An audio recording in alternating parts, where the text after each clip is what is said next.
درمنو یو مخصوصه اشاره چې ښځه کوي نو د هغې مطلب څه وي. په دې ویډیو کې به تاسو سره دغه مخصوصه اشاره دغه مخصوص معلومات شریکوم. موږ سره تر اخره پاتې شئ.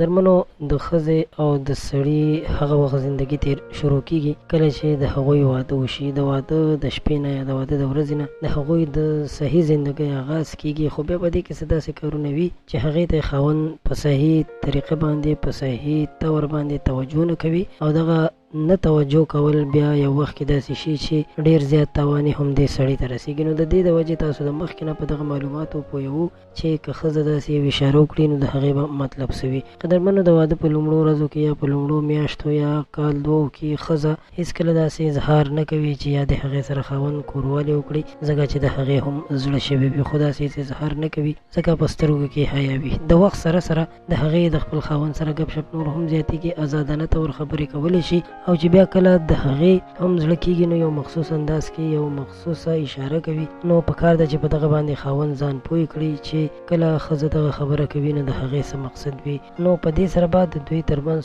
خوشحالي راځي ځکه چې د ښځې په دغه کور کې یعنې د خاوند په کور کې د خپل خاوند نه علاوه نور هېڅوک هم نه وي او دغه هر خواهش هغه د خپل خاوند نه پوره کولی شي. نو پکار ده چې په داسې حالاتو کې هم خاوند ډېر زیات خیال وساتي چې هغه داسې د یو محتاجه احساس ونه کړي چې هغه ګینې محتاجه ده او یا د هغې نه غلط اړخ ته قدم اوچت شي.